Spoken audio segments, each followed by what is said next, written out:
What is going on? My name is Devin. Today, just like the title of this video says, we are talking about how quitting video games has improved my life.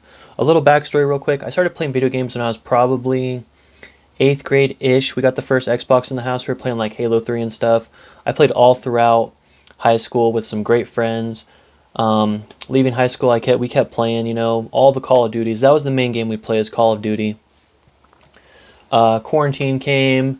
We played a lot of Warzone in quarantine. So much Warzone. It was a great emotional crutch for us. We were all going through problems, so it was just great to hop on with the bros, talk hella shit, and play some Warzone. The last game we were playing a lot was like PUBG and stuff, and then this was when I quit in like February-ish.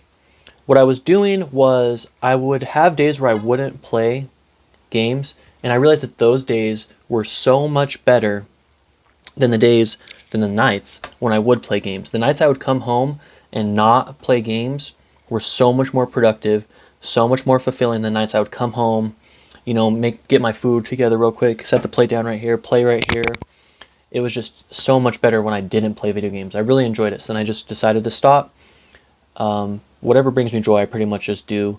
So if it's good, it brings me joy, I'll do it. So stop playing video games. That was in like February. We're like 3 months, 90 days in. I don't even think about it really. Like the only time I've turned on the Xbox was to hop in the chat 2 times because my friend needed to talk real quick and they were on, so they were just like, join the chat. So I joined the chat, turned the TV off. This is didn't covered. There's the Xbox right there. Got some good chapstick, computer, and then this right here is just like my timetables, covering up the TV as you could see.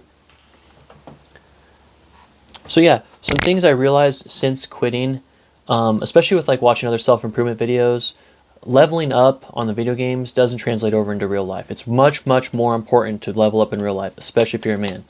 You need to level up in real life because especially some people are playing life on hard mode, bro. I'm playing on easy mode, bro. Chilling, living in a great city, great opportunities, loving parents, loving family. There's people who don't have that and still play video games, and then they're not leveling up in life as they should be. So leveling up in life is the most important thing. Don't be leveling up in video games where it doesn't matter and stuff like that. Level up in real life. That's first thing. That's the most important thing, is changing the focus basically. All that time I spent, those 10 days in each game pretty much, all could have been put towards learning a new skill, learning a task, working out, getting fit on the bike, playing lacrosse back when I played lacrosse. I could have gotten so good if I spent all that time just focused on that and not focused on other things. But it is what it is, You live and you learn. Simple as that. Another thing, Sorry, I'm listening to... One second. We're back. The dog's out on the porch. I had to see what he was doing. I heard his little claws going, so I was like, where's this dude going? Okay, so we had focus on other stuff, level up in real life. And then a lot of people will say that the social aspect and the challenge aspect of it is one reason they stay playing video games. Socially speaking, your friends, especially if you play with people in your hometown and that you've known in person, it's easy to keep them as friends. If they're not going to be your friend after you stop playing video games, they're not really your friend. My friends are so supportive of it. There's no riff or anything like that. I see them at the gym. We go hit lifts. We go hike. We go to the mall and get clothes if we need them. So we still hang out and stuff. It's just we're not hanging out on the game, in our rooms, chatting on the headsets and stuff like that, playing games, which is cool. They understand why I'm doing it. I tell them, hey, maybe you guys should quit. But, you can lead a horse to water. You can't force it to drink. They'll have their time eventually when they realize, okay, I kind of see what Devin's doing. The challenge aspect of it, like I said with the leveling up part, you're leveling up in the video game. You're getting challenged by the video game. There's so many more challenges out here that you could do. Have you ever tried to make $5,000 in a month? Well, if you're already doing that, great. Have you ever tried to make $10,000 in a month?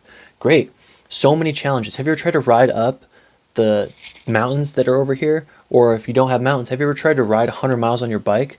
Have you ever tried to bench 225 for reps? What about squat 315 for reps? There's so many challenges that are out there that aren't virtual, and they'll give you real life satisfaction and real life gain in doing those challenges. So just some things to think about. If you're thinking about quitting video games, I highly recommend it.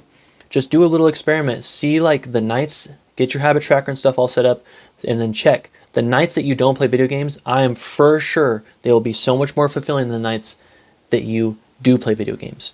Not playing video games, those nights were so much more fulfilling. I was able to do so much more stuff in bed by like 11, 11:30. It was so nice, ready to hit the lifts the next day, just crushing it.